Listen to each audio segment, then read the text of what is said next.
Welcome to Business Beyond Borders, the go-to podcast for CPA firms seeking transformative insights. I'm your host, Laurence Whittam, and with each episode we'll uncover key insights, best practices, and invaluable resources tailored for CPAs. From trending strategies to diving deep into outsourcing and offshoring, our experts will help in all areas of your business. Hey everyone, and welcome back to Business Beyond Borders. So we have a cool episode today with a business owner, Holly Clawson, who I've known for a number of years from the Profit First Professionals group. And again, she runs a very successful more bookkeeping and accounting firm, really, for businesses. And she's been very successful in exploring the outsourcing route as well. So we're going to dig in a little bit to what is she doing right to make sure she's maintaining and attracting great talent for her firm and what she's doing differently. And this is something that other firms can now tap onto as well. So really appreciate you sharing that, Holly. And also looking at what is she doing with her outsourced talent as well? How is she treating them? And what are some of those best practices that she can advise you on to really implement in your firm to have a more successful incorporation with the outsourced team? So Holly, very nice to see you. Thank you for joining. Thanks for being here. I'm excited to be here. Thanks for having me. Now, do you want to just start off giving everyone else a bit of an introduction about who you are, your business, sort of who you cater to as well, just so that everybody gets a good insight into what you've built? Yeah. So I am Holly Clawson. I'm the founder of Sum of All Numbers. We are, like you said, bookkeeping, virtual CFO services only. We don't do taxes. We don't do payroll. And I started the company in 2006 as an independent bookkeeper. I've grown it since then. Grown it organically, but then also through acquisitions. We've acquired 5, working on our 6th acquisition right now.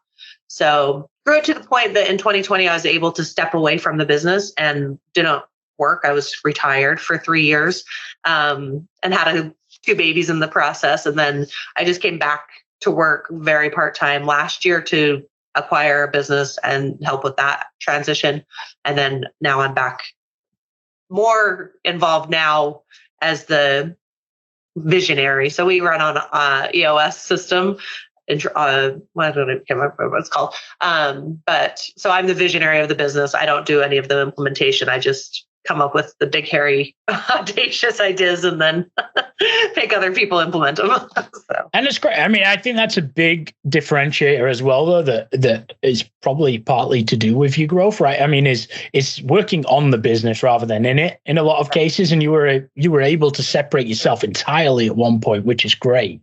And something that I think a lot of professionals struggle to do in a lot of cases. So maybe can you start there? Maybe just because I think that's an important piece to it. Can you share how you took even steps to do that, right? From a transition of doing everything to really separating yourself entirely, because that's quite a big step. Yeah. So I knew that I did not want to be part of the business from day one. Like that's why it's called Sum of All Numbers and not Holly Bookkeeping. And so I knew that would be my goal long term, that I wanted to, be able to sell the business or step away from it or whatever. So everything I've done from the beginning got me to that point. So, when I was hiring, the decisions that I would make would be, where is my weakest link? Where am I not succeeding or not doing the best? Or, where could I hire somebody where the business is struggling? And so every time I hired somebody, it was with that in mind. And I've always said, I want to be the dumbest one in the room. Like, I want to make sure that I am hiring people that are way better at their jobs and way smarter than I am, because I don't want to be the one that everybody relies on to come to me to do.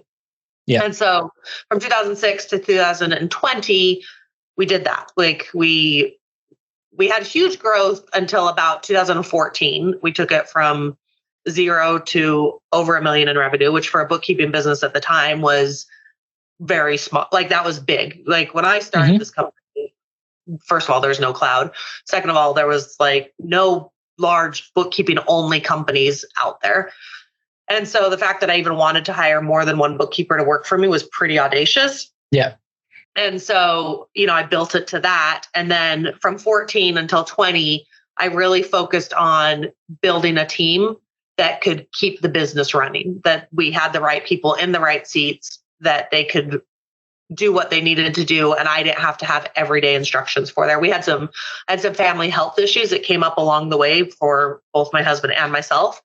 And so I had practices along the way of like, in 2017, 16, I stood in front of my team. I said, my husband has to have a kidney transplant and my sister is donating to him. So I'm out. Like I have 6 weeks that I have to be the one to take care of my husband and my sister, who would also be staying at my house during that process.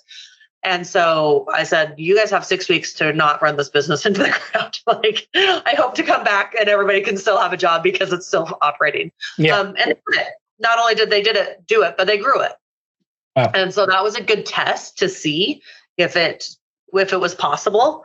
And then the next year I donated a kidney. And so then I said, I'm really out this time because not only am I going to be having surgery, but I have to take care of myself and recover. And so I did it that a year later. So those were good tests to see if I could really walk away. And then after that, I worked on finding somebody that could take over the company as the CEO. So Michelle Scribner stepped in as CEO in 2020, right as COVID hit. And I was going through a divorce and I just did not have the bandwidth to take care of the business, both emotionally and the 2020 COVID crisis, like all of it just was like, I have to step out. I can't do this. And so she stepped in and she took it over and she's ran it for the last, we're going on 4 years now. So, wow. So, no, and I appreciate you being so open and sharing all that as well. And obviously a huge element to that, it comes with trust, right? And is making sure that, again, your team steps up when they need to step up, but also you want to keep that team long-term, right? Obviously, they've clearly shown themselves that they care for the business as well. And you were able to teach them or bring them in and create a culture where they do care about the business and they care about the success of it. So can you share maybe some of those areas that you believe that, and it's not just about an individual, but how you sort of built that good culture where you found the right people that were willing to do that, and how you invested in them to make sure that they invested in your business to that extent as well? Yeah, for sure. So we are a 100% virtual company. So we've been virtual from day one. Well, when I started the business as an independent bookkeeper, I was running around the San Francisco Bay Area from client to client to client to client. And I quickly realized this is horrible. Traffic in the Bay Area is awful. Like I could only work on 1 or maybe 2 clients a day. Then I'd have to come back to the office and finish some extra work. And so I started hosting work in the cloud on a server. Before that was like even a thing. My computer guy was like, hey, I could host this computer. And I was like, I can print to it. Like, this is fantastic. I didn't know this was a thing. And so we've been virtual. So that's been a big draw for our team, is that, we've hired work at home moms from pretty much 2008 when I hired my first employee. And then we've tried really hard to build that culture around team and being, even though we are virtual, like we have Monday morning huddles, we're all always available on Slack. We have quarterly meetings in person. We do annual retreats. So we've worked really hard to build that culture.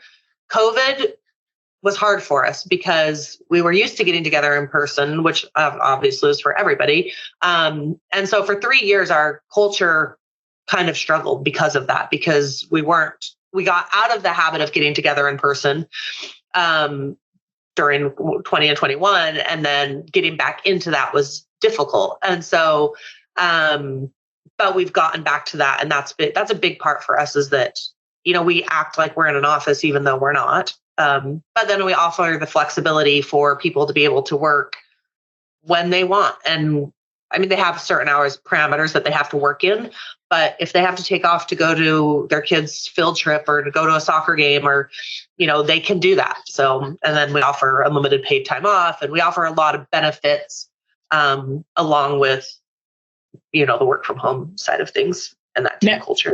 Now, when you're doing that, let's say the in-person piece, because you mentioned something that is quite important there. And again, I generally harp on this quite strongly when it comes to the outsourcing elements and making sure, even though your team is halfway around the world, like, again, you've got to figure out some framework to get FaceTime. And again, in a lot of cases, there's obviously, I know that not everybody wants to travel halfway around the world, but when you're building a team and as it's growing, like, you really need that FaceTime. You need to, because I feel like there's a limitation to the relationship you can build with team members when it's completely virtual. If you're just sending emails, especially, you've got to get on phone calls. You've got to do these huddles. You've got to make sure that you've got all your cameras on, you're talking, seeing each other, because otherwise it becomes, the conversation is all about work and nothing about the actual personal side of things. And then there's a lack of understanding as to when these problems and things come up in life as to, I need to understand that. Like, they've got a kid, they've got school field trips that are going on, they've got sports games that are going on. Okay, I understand shit. They have to be there for that, but they'll come back and they'll finish it later on, right? And there's that element of trust, I would assume. So like, how often are you guys getting together in person now, post-COVID and everything, compared to even pre as well, from a physical in-person side of things? So we still are only on an annual basis for in-person. So we're building up to the quarterly transition. We hired people that weren't expecting that during that's the other thing, is that the job market in the last 4 years has changed so drastically that we've had to make those adjustments. But we're hoping that by the end of quarter 3, that we're going to be back into on-person quarterly. But like you said, we are a camera on organization. So we don't actually do phone, maybe some of our team does phone calls between each other, but we do, we're on Slack and we do Slack huddles with the camera on so that you can see the person face to face. So we can share computer screens so that we can, have that personal connection. So, you mentioned the outsourcing, we call it our offshore team. They're in India, so they get together in person as well. They all work from home as well, which is different for Indian culture. But same thing, their cameras are on, they're part of our team. They are as much part of our team as the ones in the United States. So that's super important for us, that they're on our team meetings every Monday. They have their own team meetings that they get together with. We do an all company meeting every Monday. Then they have their own team meetings that they see not in person, on Zoom, with a camera, so that they can see each other and get to know each other. So. No, it's very cool to hear that again, you're building and sort of reaching out, you're spreading your culture to the culture over there as well. And again, it sounds like now as well, like they're getting the hang of it in comparison, because again, it's not a norm over there. So again, you've sort of done a gelling of cultures, which is cool to hear. Now, before we dig into the outsourcing team or the offshore team as much, right? You mentioned at the beginning, you've done multiple mergers and acquisitions, right? And this is something where I think this is happening a lot more in the profession, and on a range of sizes, from small to quite large organizations. So can you share, like, from that cultural meshing, how that worked for you? Because that's where I think it goes wrong in a lot of cases, when two firms maybe have certain goals aligned and they're saying, yep, this is a good fit. But then it ends up failing because maybe there wasn't as much of an investment into the culture side to make sure that everything worked out. How have you done it to be so successful in being able to do like 5 or 6 of these? Yeah. Everyone we've done has been more of an acquisition than a merger, in the fact that the leader of the other company is done and wants to get out of the business. And so, or doesn't want a team anymore and wants to go back to being just an independent, provider, which is great. Yep. And so all of them have been that they came on as part of our team. We interview their employees, we interview their team members. We look at their clients to see, are they a good fit for us? And not every time we've not brought on all the team members, because some of them aren't a good fit for us. Some of them would be toxic to our culture. So that's something we've held very important to us, that we just interview them just like we would any new employee, and then they can make the choice, and then we can make the choice whether they want to come on board or not. So, and sometimes they opt out too, because they, for example, the one we're working on right now, they have people that want to work in an office. I don't want to keep their 2 offices that they have. And so they will need to go find new jobs. So. And it's funny you mention it, because again, one of the big reasons that we see a lot of mergers and acquisitions, a big reason is the amount of access to talent, right? I don't have enough team members to continuously grow. I can't keep going through this talent career. I'm losing people. I'm not getting enough people and enough pipeline in to even keep growing. So now I'm ready to sell, right? So that's a big thing. Now, but you're sort of actually interviewing them and you're choosing to cut certain people out because they're not the right fit culture for your growth. But now you have to have access to a talent pool. And this is where we come to this offshoring element that you've built. So can you explain a little bit about that? So how have you built this offshore team? How long has the offshore team been part of your organization? And maybe just what initial steps you took, right? Because you really took a few different steps to where you are today, right? And you made quite a big investment over the past year to get to where you are as well, from my understanding from our conversation. So can you share a little bit about that journey? Yeah, for sure. So we've, like you said, the talent pool is just different now, and COVID has changed not just the accounting industry, but everybody has been affected by what has happened in the workplace since COVID. But in the accounting industry specifically, we have lost about 300,000 people in the industry over the last 2 years. And so the market, it's very, very difficult to find talent here. The ones we were hiring, they either want a lot of money or they're not as good as they say they are. And it just became unsustainable for us, unsustainable for our clients. We've had a lot of turnover in the last 4 years. There's a saying in business that the people that get you there and are here are not the ones that are going to get you there. So we've been dealing with that, as well as the people that started with us when I was just independent or a small business of 5 people are not the ones that want to be with us as we grow to a team of 100. We're at about 35 right now, and it's changed the culture of the company. Yep. And so some people have opted out to not be part of that growth too, which is fine. That's, what they want for their work career. But so in 22, we started hiring through an agency, outsourcing through an agency that we would interview the people, and we thought that that's who we would be hiring through an agency in India. We thought that that's who we'd be hiring, we'd be working with. And what was happening is the work was really good for a month or two. And then after that, the work would kind of like fall off, and, they wouldn't show up to our calls with their cameras on. And there was like weird stuff happening as far as that team. And we worked with them for about 9 months. And then in the spring of last year, 2 of the people that worked there approached us and said, "We want to tell you what's going on." Like, they were like, "That you hired to work with us, but our company is wanting us to push the work down, so that they can be more profitable, so that I can go take on more work. And that's why the work that you're seeing coming from us and from the rest of the team isn't good, because they're hiring lower level people to do the work." And we're like, okay, this is a problem. So we had to make a decision. What are we going to do? Because the work was failing. It was not, it just turned into a bad situation. So those 2 people actually quit that company and came to work for us directly, with not naming names, because no names needed. No. So, and so we started hiring our own team in India. So we started a company called Sums+Solutions, some from Sum of All Numbers. And we hired our own team in India. It was rough at first. They had to learn who to hire. They had to learn how to interview people. We were mentoring them, but they were doing the majority of the work there because they, know the industry, know the market, know the people. And so over the last year, they've really refined that, and we've been able to build a team there. Now we have, I think, 15 or 17 there. I don't know, maybe 20. I can't remember how many we have in India now. That, we started out, they're going to just be our clerks. Like, they'll be behind the scenes. They'll just be doing the grunt work, worker bee work, just doing AP, AR, and that stuff. And then over the last 3 or 4 months, we've been really able to up level who we're hiring. And they've been able to, now they're stepping into the roles of account managers, and they're client facing.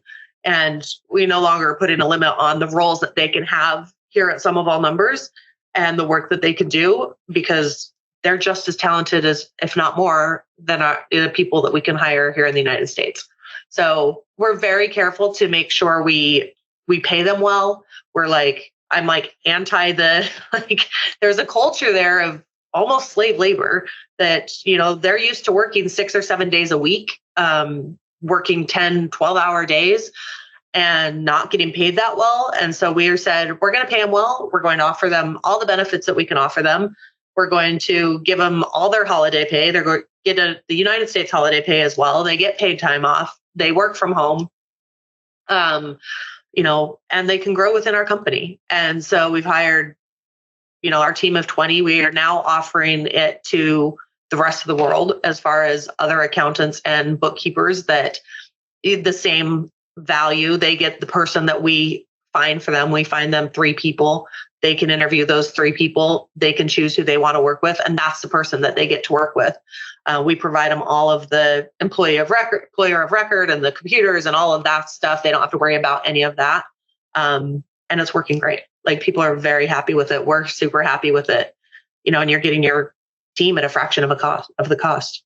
Yeah, and to go into a couple of the things you mentioned, I mean, partly with the outsourcing firm side of it, right? When you were getting started, I think that's a big piece, right? A lot of traditional outsourcing firms, they've struggled to create a transparent environment where they've actually been transparent with the client to say, hey, listen, I mean, we need to keep up leveling our talent. So what we're going to do is we're going to bring somebody else in to help do certain levels of work. And if those conversations were to happen, it could be a completely different situation to what you have now, right? But they've sort of ruined it for themselves by not being transparent with it.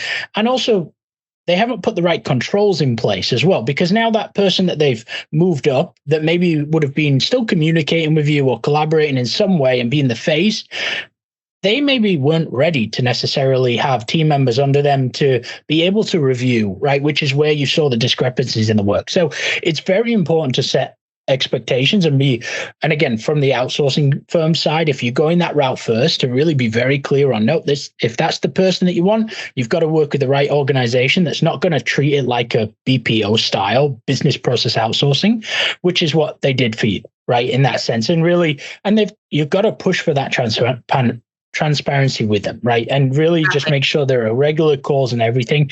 And it's cool that you've taken that next step. You've built a team now, right? And it's yours. And again, these are elements though, you're thinking about career growth now, right? So you've said one of the things I picked up on was we're not just giving the low level work, right? Because again, what's going to happen is you're going to start losing people if you do, right? So you've started saying, no, I mean, they are very talented. When I've invested in the time and the effort into them, made a career for them now. And it sounds like from our conversation, you've got some very good leaders that are growing into their roles, right? They're not necessarily super experienced leaders, right? But they are they're taking the initiative, they're taking those steps, and they're now being able to sort of create that office environment for you over there, from my understanding. Yep, that's exactly. And it's the lack of transparency and the lack of integrity that for us was the problem, because we're doing the same thing with our clients but we tell them, when you work with Sum of All Numbers, you get an account manager that is your face, but they have a team of people that are helping them. And that's always been our business model, is that there's always 1 or 2 or 3 other people that are on your account that are helping them, so that if they're busy, they can, somebody else can respond to you. And that's where the problem was with the company that we were working with, was that it was the lack of integrity. And then when we called them out on it, they tried to cover it too.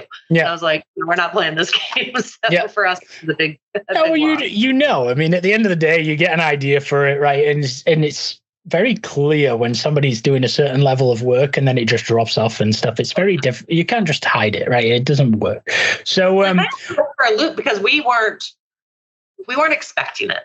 As our first experience into the BPO, that was not something we were aware would be in a situation. And so for us, it totally threw us for a loop. Like, I can't believe that this is what they're doing. Now I realize that that's that business model. That's what they're doing. It's what we have chosen to not do, though. Yeah.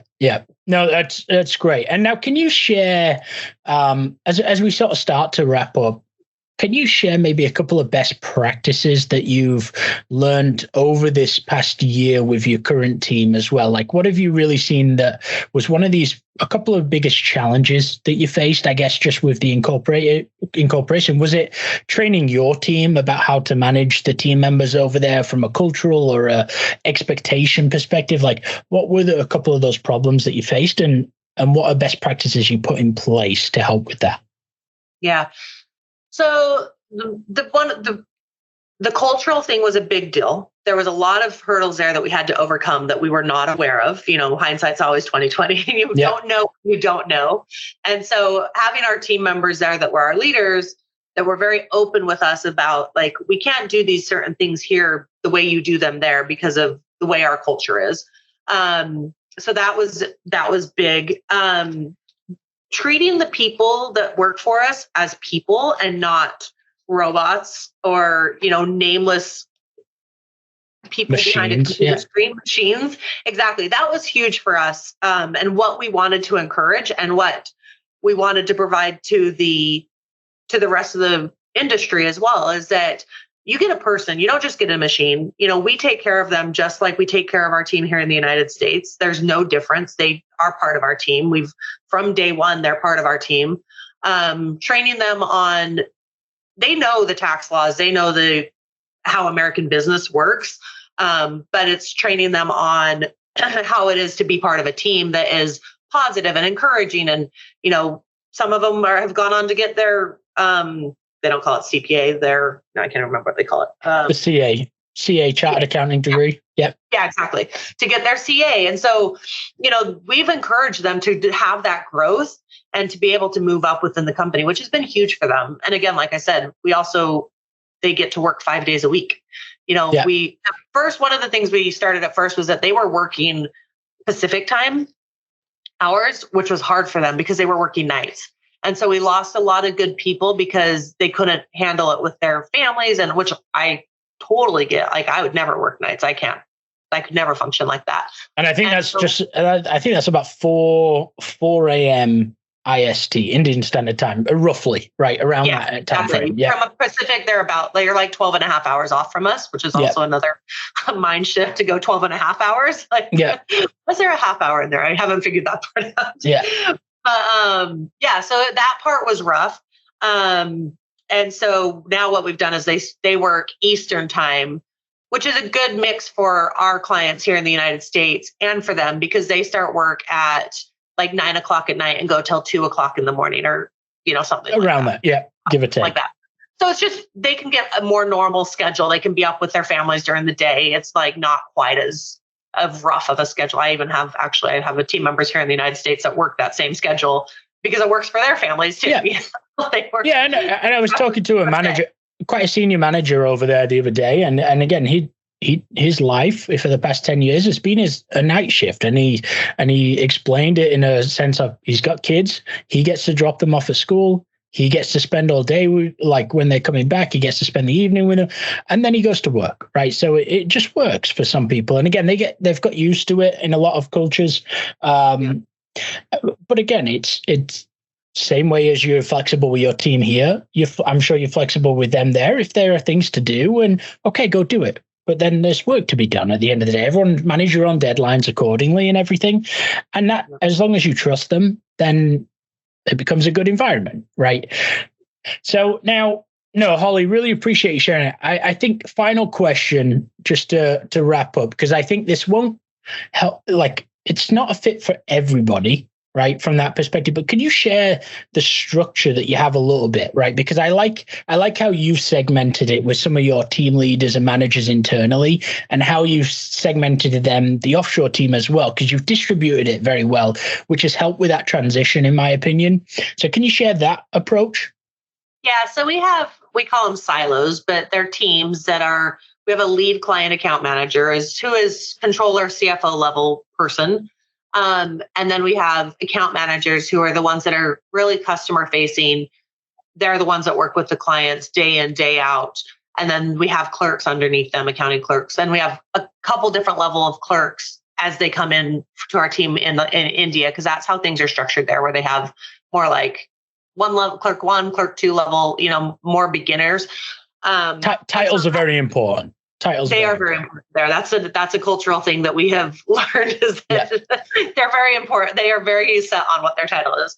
And so each team is led by their lead account manager. So there's a team of, 5 to 7 people that are working on any client account at any given time. And that's helped to create the culture across the company, that they're not just one of 40 people here working at our company and, they are kind of working on an island by themselves. That's made a big difference for the Indian team. And then they have their own, in the people that run the company there, because I don't actually own that company. They have their own company there. We're just their only client, which is a big difference if you are offshoring, is that owning a foreign entity becomes a big nightmare. So that's one of the things we learned when we started this, is that being the employer of record and owning a foreign entity as an American is not usually a good idea. Yeah. Having full control over the team, the management, the structure, right? With an employment of record, very similar to a PEO, which is more familiar over here, right? I mean, you have full control. It's just, you don't have to dig into the legality side of it. You don't need to understand the payroll aspect. So it's a great alternative to it, right? And you pay a very nominal fee in a lot of cases to get that stuff done. Yeah. Exactly. And we have somebody there that he does that all for us. So, but they do their own, they do their own team stuff. They have their own Slack channels. They have their own stuff that they could create their culture and their team there. But they're part of our company as well. So. Cool. No, really appreciate, Holly. No, lots of great information there. Really appreciate you sharing both your story, but also how you've been able to incorporate this global team now, right? And again, that's 50 to 60% of your team is offshore, right? I mean, you've incorporated that.